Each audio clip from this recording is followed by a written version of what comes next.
시편 11편은 7절밖에 되지 않은 짧은 시입니다. 이 시는 다윗을 유혹하는 말로 시작하지만 오히려 다윗은 확신을 하면서 시를 마치고 있습니다. 그래서 이 시를 확신시라고 합니다. 두 단락으로 나누는데요. 1절부터 3절까지는 위기의 순간에 다윗에게 인간적인 해결책을 찾아보라고 조언하는 그런 내용이 나오고요. 유혹하는 거죠. 그 다음에 4절부터 7절까지는 다윗은 오히려 하나님에 대한 자신의 그 확신, 신뢰를 분명히 드러내고 있습니다. 시의 흐름은 유혹에서 확신이라고 말할 수 있겠죠. 7절에서는요, 다윗의 확신을 이제 절정으로 보여줍니다. 여호와는 의로우사 의로운 일을 좋아하시나니 정직한 자는 그의 얼굴을 배우리로다. 아멘. 자, 먼저 첫 번째 단락을 봅니다. 1절부터 3절까지 보면요, 내가 여호와께 피하였거늘 너희가 내 영혼에게 새같이 내 산으로 도망하라 함은 어찌함인가. 악인이 활을 당기고 화살을 시위에 먹이며 마음이 바른 자를 어두운 데서 쏘려 하는도다. 터가 무너지면 의인이 무엇을 하랴. 시의 배경이 사실 처음에 나와 있지 않기 때문에 분명하게 알 수 없습니다. 그렇지만 대체적으로는 다윗이 사울에게 쫓기는 상황으로 이해하고 있습니다. 다윗은 어떻게 했습니까? 오히려 여호와께 피합니다.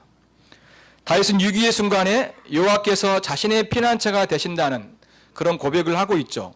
그래서 자신을 공격하는 자로부터 두려워서 도망하지 않고 다윗이 피한 것은 어디로 피하냐면 아마도 성전으로, 하나님께 피한 것으로 생각할 수 있습니다. 왜냐하면 4절에 보면요, 여호와께서 그의 성전에 계시다고 말하고, 그리고 마지막 절에는 정직한 자는 그의 얼굴을 배우리라고, 그러니까 하나님께 나아가는 그런 이야기를 하고 있기 때문입니다. 결국 다윗이 위기의 순간에 그는 도망하기보다도 하나님께 계신 곳에 나아가 자신의 몸을 피하고 있는 거죠. 하지만 하나님을 신뢰하지 못하고 두려워한 자들이 다윗에게 조언을 하면서 이제 유혹을 합니다. 이 내용이 이제 1절 후반절부터 3절까지 나와요. 아마도 그의 동료 중에 일부가 다윗에게 위험으로부터 도망가라고 유혹을 한 것 같습니다. 물론 자신의 내면의 연약함에서 나오는 시험일 수도 있겠죠. 누구나 위기의 순간에 이런 생각이 들 수 있기 때문입니다. 아무튼 이 표현은 여호와께 피하기보다 자신을 괴롭히는 자로부터 도망가라고 말하는 것입니다. 비겁하고 또 두려워하는 자가 내뱉는 그런 유혹의 말인 거죠. 여기서요, 새같이 내 산으로 도망하라고 하는 것은 새가 위험을 겪을 때 날개를 퍼덕이며 제 집으로 날아가는 그런 시상을 표현하고 있습니다. 두려워한 자들은 다윗에게 하나님께 피하기보다 일단 인간적인 안전을 찾으라고 지금 조언을 하는 것입니다. 그들은 여호와보다 다른 길이 더 안전하다고 말을 하는 거죠. 그러면 왜 비겁한 자들은 다윗에게 도망가라고 그렇게 말을 하고 있을까요? 그것은 2절에 보면요, 악인이 활을 당기고 화살을 시위에 먹이며 마음이 바른 자를 어두운 데서 쏘려 하는다라고 말합니다. 그러니까 악인이 다윗을, 즉 마음이 바른 자의 생명을 노리고 있기 때문에 피하는 것이 낫겠다라고 이야기하는 거죠. 여기서 활을 당기고 화살을 시위에 먹인다는 이런 표현은 문자적으로 이해하기보다도 비유적으로 이해하는 것이 더 낫습니다. 지금 악인의 위협이나 비방하는 말로 생각할 수 있겠죠. 그래서 위험에 처한 새가 자기의 둥지가 있는 산으로 도망하는 것처럼 원수로부터 도망하는 것이 현명한 생각이라고 지금 제시하고 있는 것입니다. 또 다음 절에서는요, 터가 무너지면 의인이 무엇을 하랴. 이게 도대체 무슨 말인가. 여기서 터는요, 하나님의 통치에 근거한 사회의 그 법 질서와 그런 어떤 체계를 이야기해 주고 있습니다.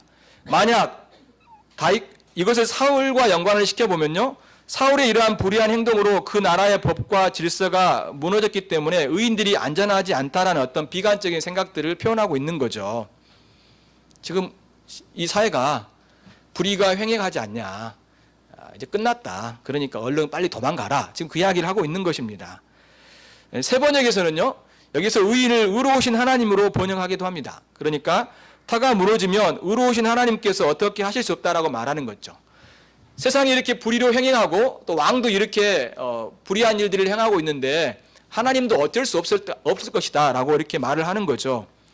유혹자의 말은요, 악인의 행표로 하나님도 어쩔 수 없다라고 말을 하죠. 그래서 그 나라와 백성들이 안전하지 못하다고 망할 것이다라고 단정을 하고 있습니다. 이것은 하나님을 인정하지 않는 무신론적인 생각이고 또한 이신론적인 생각입니다. 사람들은 선보다 악이 커질 때 이런 생각들을 갖습니다. 사실 이러한 생각들은요, 세상적이죠. 그리고 경험적이라고 말할 수 있을 것입니다.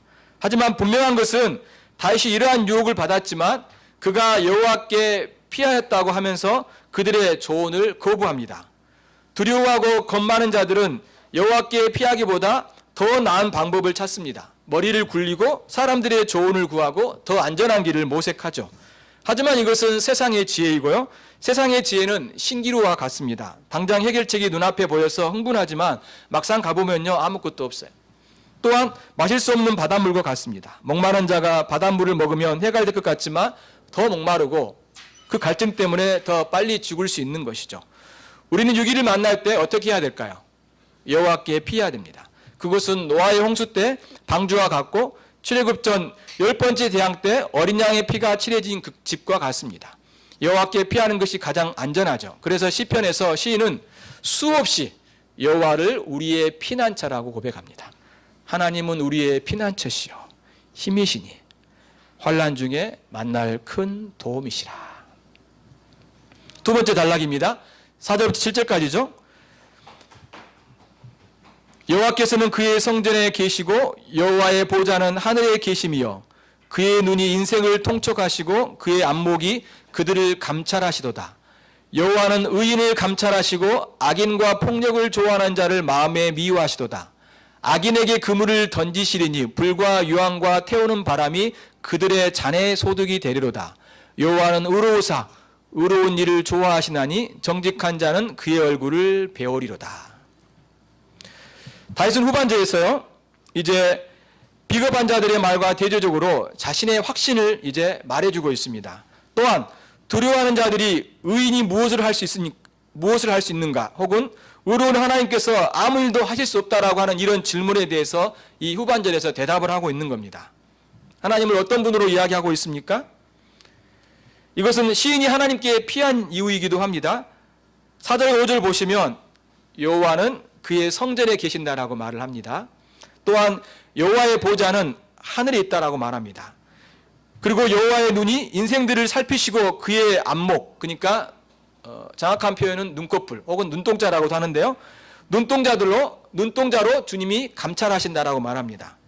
즉 여호와께서 모든 사람들을 다 보시고 그들을 아신다는 겁니다. 특히 여호와는 의인을 감찰하시고 악인과 폭력을 좋아하는 자를 미워하신다라고 표현하고 있습니다. 여호와께서 어디에 계시는지, 그리고 여호와께서 어떻게 이 세상을 다스리고 통치하시는지를 말해주고 있죠. 여호와께서는 그 백성들이 예배하는 성전뿐만 아니라 하늘 보좌에, 하늘 성전에 그가 계시죠. 그래서 그는 그곳에서 모든 사람들의 왕으로서 이 땅에서 행하는 모든 일들을 보고 계십니다. 또한 그는 모든 사람들뿐만 아니라 여기서 보면 의인들, 즉 그의 백성들을 감찰하신다라고 표현하고 있습니다. 한번 보십시오. 여러분 4절 보십시오. 4절 보면 제일 마지막에 그의 눈이 인생을 통촉하시고 그의 안목이, 모든 사람들을 말하는 거죠. 그들을 감찰하시도다. 그러면서 5절에서는 이제 하나님의 백성으로 좁혀집니다. 여호와는 의인을 감찰하시고, 둘 다 감찰하신다는 말을 쓰고 있죠.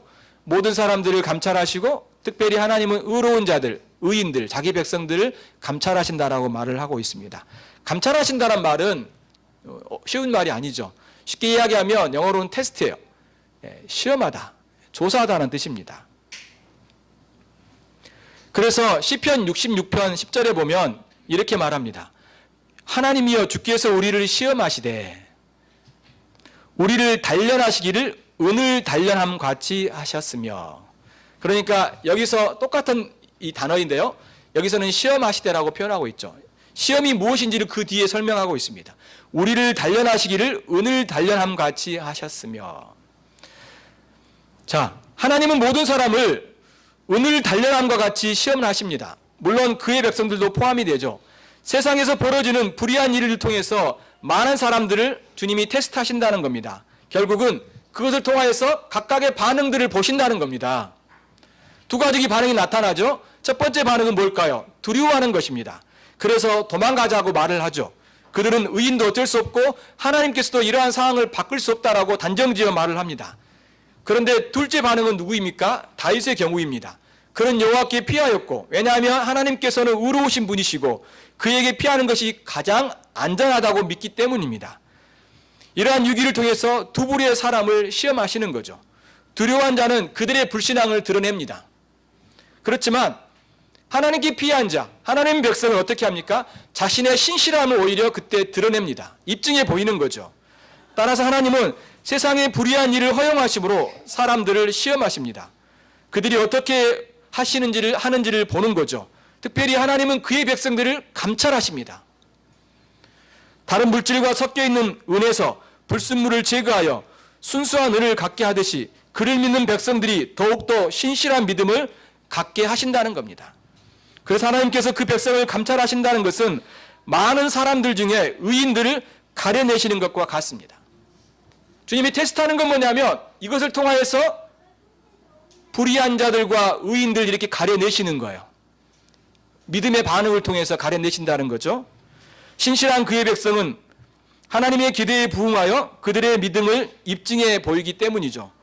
또한 하나님께서는 그의 백성을 감찰하신다는 것은 또한 그의 백성들을 사랑하신다는 말입니다. 왜냐하면 5절에서 보십시오. 후반절에 보면 의인을 감찰하신다라고 말하고 악인과 폭력을 좋아하는 자를 마음에 미워하신다라고 말을 하고 있습니다. 미워한다, 감찰한다. 결국 이것을 사랑한다라고 표현할 수도 있는 것입니다. 하나님은 불의한 세상에 악인들의 행포를 통하여서 그 백성의 믿음을 시험하시고 오히려 그들의 믿음을 더욱 굳세게 하십니다. 그래서 우리 가운데 일어나는 하나님의 섭리는요, 성례전적인 의미가 있어요. 복음을 통해서 믿음을 일으키고 세례와 성찬을 통해서 믿음을 강화시키듯이 구원받는 그의 백성을 그의 섭리를 통하여서 하나님을 더욱더 신뢰하게 하는 하나님의 도구가 되게 하신다는 겁니다. 이것이 바로 하나님께서 그의 백성들 가운데 일하시는 방식입니다. 하이델베르크 교리문답에서 하나님의 섭리의 유익이 무엇인지 이렇게 말합니다. 하나님께서 모든 것을 창조하시고 섭리로서 여전히 보존하심을 아는 것이 우리에게 어떤 유익을 줍니까? 우리는 어떠한 역경에서도 인내하고 형통할 때 감사하며 또한 장래일에 대해서는 더해서도 우리의 신실하신 하나님을 굳게 신뢰하여 어떠한 피조물이라도 우리를 하나님의 사랑에서 끊을 수 없으리라 확신합니다. 장래일에 대해서, 미래에 대해서 어때요? 하나님을 굳게 신뢰하고 하나님의 사랑에서 끊을 수 없다는 이 확신을 갖게 한다는 것이죠. 하나님의 섭리, 그것이 바로 우리에게 주는 유익이라고 말을 해주고 있는 것입니다. 왜 그렇습니까? 모든 피조물이 완전히 하나님의 손안에 있으므로 그의 뜻을 거슬러 일어나거나 되는 일은 하나도 없다라고 말을 합니다. 하나님께서는 의인을 사랑하십니다. 우리는 이를 항상 신뢰해야 됩니다. 하지만 하나님께서는 악인과 폭력을 좋아하는 자들을 미워하십니다. 하나님은 그분의 뜻에 맞서서 그의 백성을 괴롭히는 모든 자들을 주님이 대적하신다라고 말을 하죠. 미워하신다는 말은 조금도 사정을 봐주지 않는 완전한 하나님의 심판을 신인동명령적으로 표현하고 있죠. 하나님은 악한 자들에 대해서 분노하시고 반드시 심판하십니다. 하나님께서 미워하시면 그 어느 누구에게도 피할 수 없어요. 아빠가 미워하면 엄마한테 갈 수 있지만 하나님께 피하면 어느 누구에게도 갈 수 없어요. 6절에서 이제 하나님께서는 악인들을 어떻게 심판하신지를 말합니다. 같이 6절을 읽어볼까요? 시작. 악인에게 그물을 던지시리니 불과 유황과 태우는 바람이 그들의 잔에 소득이 되리로다. 하나님은 그들에게 그물, 곧 덫을 걸리게 하십니다. 덫에 걸리게 하죠. 또한 불과 유황과 태우는 바람, 이 태우는 바람은 불바람 혹은 열풍이라고도 할 수 있습니다. 그것으로 악인들을 심판하신다라고 말하고 있습니다. 불과 유황은 여러분 생각해 보십시오. 소돔과 고모라에 내린 하나님의 심판이 생각날 것입니다. 이것은 우리의 현실에서 하나님께서 사람들을 심판하신다는 것을 보여주는 것입니다. 불과 유황으로 심판한다는 게 아니라 하나님이 여전히 세상 속에서 당신께서 의로우심을 나타내셔서 세상을 심판하신다라고 말을 하고 있는 것입니다. 또한 이 표현은 어디에서 나타납니까? 요한계시록에서 나타나죠. 짐승과 거짓 선지자, 마귀를 심판하실 때 이 불과 유황불로 있는 곳에 던져버린다라고 이야기를 하고 있습니다. 그렇죠? 심판의 장소인 것을 볼 수 있습니다. 역사의 마지막에 하나님께서 그들을 대적하는 모든 자들, 하나님과 그의 백성들을 대적하는 모든 자들을 심판하신다라고 말하고 있는 거죠. 그럼 결국은 이 불과 유황, 이 타는 바람으로 심판한다는 것은 뭘 말할까요? 현실 속에서, 그리고 역사의 마지막 때 하나님께서 반드시 심판하실 것을 말해주고 있습니다. 왜 불과 유황으로 말하고 있습니까? 그것은 하나님의 심판이 매우 엄중하고 혹독함을 말씀하고 있는 것이죠. 자, 마지막 7절입니다. 시인은 악인에 대한 심판과 대조적으로 정직한 자를 좋아하시고 하나님의 얼굴을 보이실 거라고 말을 하고 있습니다. 이 7절이 앞서 이야기한 것처럼 그 시인의 확신, 이 확신의 절정인 겁니다.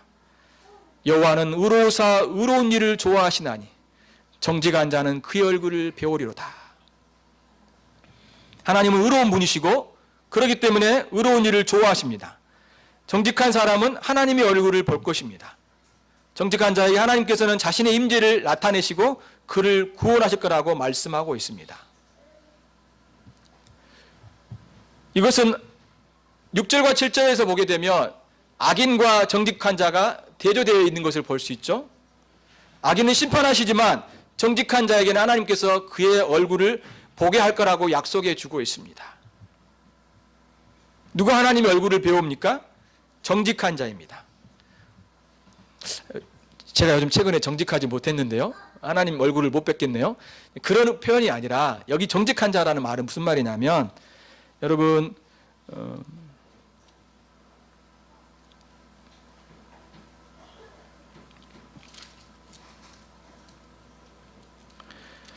사실 욥기 1장 1절에 보면 이렇게 말을 합니다. 우스 땅에 욥이라 불리는 사람이 있었는데 그 사람은 온전하고 정직하여 하나님을 경외하며 악에서 떠난 자라고 말을 해주고 있죠. 여기서 정직하다는 말은 욥에게도 쓰였죠. 그리고 우리가 읽었던 이 시편 11편에서도 쓰였습니다. 어디에 나왔을까요? 2절에 보십시오. 악인이 활을 당기고 화살을 시위에 먹이며 마음이 바른 자를 어두운 데서 쏘려 하는도다. 바른 자란 말과 이 정직하란 말은 언어적으로 같은 의미입니다. 자, 그럼 여기서 말하는 마음이 바른 자 혹은 의인 또 정직한 자, 다 이런 표현들은 누구를 가리킬까요? 앞서 이야기했죠. 하나님의 백성들을 가리키는 겁니다. 다윗을 이야기하는 거죠. 하나님 백성 전체를 지금 이야기하고 있는 것입니다. 의로운 자, 바른 자, 올바른 자 이런 의미죠. 다시 말해서 여호와께 피하는 자인 것을 말해주고 있습니다. 하나님께서 그들에게 어떤 보상을 주십니까? 하나님을 배움는 보상을 베풀어 주시겠다라고 말씀하고 있습니다. 하나님을 배운다는 것은 바로 하나님의 임재와 또 하나님의 구원을 베풀어 주실 것을 말씀해 주고 있죠. 참으로 하나님께서는 그의 백성들에게 복을 내리시는 분이십니다. 죄인된 인간에게 이러한 놀라운 은혜를 베풀어 주신다는 것은 참으로 가장 복된 소식입니다. 그래서 시편 27편 4절에 보면 그가 주님께 한 가지 부탁하는 것, 소원하는 것이 있다라고 이야기합니다. 그게 뭐냐면 내가 여호와께 바라는 한 가지 일 그것을 구하리니 곧 내가 내 평생에 여호와의 집에 살면서 여호와의 아름다움을 바라보며 그의 성전에서 사모하는 그것이라. 그렇죠. 시인이 정말로 하나님께 구하는 그 소원이 있는데 바로 주님께 나아가 주님을 배웁는 그 주님을 섬기는 것이라고 말을 하고 있습니다. 하나님 얼굴을 배운다는 것은 하나님께 나아감을 말합니다. 지상 성전에서 하나님께 나아가 그의 임재 가운데 거하는 것입니다. 악인은 하나님께 쫓겨나 멸망을 받지만 그의 백성은 하나님께 나아가 그분과 함께 거하는 것을 말씀하고 있습니다. 하나님과 함께하는 게 뭘까요? 영생이죠, 영생. 그 백성이 누리는 최고의 선물입니다. 가장 복된 것이죠. 우리는 이 예배를 통하여서 하나님을 뵙습니다. 여러분이 하나님께 나아가고 있고 하나님을 배운다고 여러분이 생각하시고 그런 믿음으로 예배를 드리십니까? 네, 그러셔야 됩니다. 하나님 우리와 함께 하시고 우리는 지금 이곳에서 성령과 예수 그리스도를 통하여서 하나님을 배우는, 하나님을 섬기는 그런 복된 시간입니다. 이 복을 우리가 어느 무엇과도 바꿀 수 없습니다. 가장 복된 하나님의 놀라운 은혜이고 또 놀라운 복이기 때문입니다. 그래서 이러한 복은요, 궁극적으로 그의 백성들이 새 하늘에서 또 새 땅에서 이러한 은혜를 누릴 것을 말씀하고 있습니다. 다시 저주가 없으며 하나님과 그 어린 양의 보좌가 그 가운데 있으리니 그의 종들이 그를 섬기며 그의 얼굴을 볼 터이요 그의 이름도 그의 이마에 있으리라 말해주고 있습니다. 그 나라에 가면 영원한 하나님의 나라, 새 하늘과 새 땅, 그곳에 가면 우리는 주님을 배웠고 주님께 나아가 주의 임재 속에서 주님을 섬기며 또 주님을 알아가며 주님과 함께 기뻐하는 놀라운 복을 누릴 것을 말씀해 주고 있습니다. 이 땅 안에서 우리가 하나님을 예배하고 주 앞에 나아가는 것이 바로 물론 그런 영원한 하나님의 나라에서 누리는 그분의 얼굴을 배우는 것에 비해 아주 작은 것이지만 우리가 이렇게 하나님 앞에 나와 주님을 섬기고 주님을 예배하고 주님을 얼굴을 배울 수 있다는 것은 이것은 어떤 무엇과도 바꿀 수 없는 가장 복된 것입니다. 그래서 시인은 위기의 순간에 불의와 악이 또 그를 공격하는 사람 때문에 그런 고난과 어려움 가운데 있지만 오히려 주님께 나아가고 주님께 피한다라고 말을 하고 있는 것을 우리가 볼 수 있습니다. 그것이 우리가 이 땅에 살아가면서 할 수 있는 가장 귀하고 또 마땅한 일이기 때문에 그렇습니다. 사랑하는 성도 여러분, 악한 자의 유혹으로 어려움을 겪을 때 인간적인 안전을 구하지 마십시오. 하나님께 피하십시오. 사람들은 여러분에게 하나님께 피하기보다 세상적인 방법을 따르라고 유혹할 것입니다. 그들의 공격이 위협적이기 때문이죠. 우리는 그것 때문에 두려워합니다. 누구나 강한 자의 편에 드는 것이 세상의 지혜입니다. 하지만 그것을 하나님을 무시하는 것입니다. 하나님을 인정하지 않는 태도인 것이죠. 하나님이 도울 수 없다라고 생각하는 것입니다. 불신앙적인 그런 말들인 것입니다. 우리는 그러한 유혹에 넘어가지 않아야 됩니다. 혹시나 내 안에서도 그런 생각들이 든다라면 그거는 참으로 주님 앞에서 그릇된 그리고 잘못된 또 원수의 유혹이라는 걸 생각하고 여러분들이 거절해야 되는 것입니다. 우리는 어떠한 고난에서도 의로우신 하나님을 신뢰해야 됩니다. 하나님은 하늘 보좌에서 모든 사람들을 낱낱이 보고 계시고 시험하십니다. 그 백성들도 시험하시죠. 우리는 믿음의 반응으로 우리의 신앙을 입증해야 됩니다. 하나님은 이를 통해서 그 백성들의 믿음을 돈독하게 하실 것입니다. 그가 우리를 사랑하시기 때문입니다. 여러분, 하나님 백성은요, 때로는 넘어질 수 있지만 하나님이 함께 하시고 하나님을 향한 믿음을 갖고 있기 때문에 많은 불의한 일들과 공격과 위험과 위기의 순간에도 오히려 하나님을 붙들고 하나님을 의지하면서 나아가는 것입니다. 그렇기 때문에 여러분의 삶 속에서 나의 어떠함이 아니라 주님께 나아갈 때 주님이 도와주실 것을 신뢰하면서 여러분들이 끝까지 믿음 안에 서 있어야 되는 것입니다. 하나님은 불의한 자들을 반드시 심판하십니다. 그들의 악한 마음과 행동을 모두 보고 계십니다. 불과 유황으로 그리고 태우는 바람으로 악인들을 멸망시킬 것입니다. 여호와는 의로우시고 공의로우신 분이시기 때문입니다. 하나님은 악인을 심판하시지만 하나님께 피하는 그의 백성들에게 그의 얼굴을 보이실 것입니다. 그의 백성을 만나주시고 구원을 베풀어 주실 것입니다. 이와 같은 확신이 불의한 세상에서 살아가는 신자들의 유일한 소망입니다. 여호와께 피하십시오. 하나님은 정직한 올바른 자, 의로운 자, 그의 백성들에게 당신을 보이시고 구원을 베풀어 주실 것입니다. 이러한 은혜가 여러분 삶 가운데 있기를 바랍니다. 같이 기도하겠습니다. 이 말 생각하면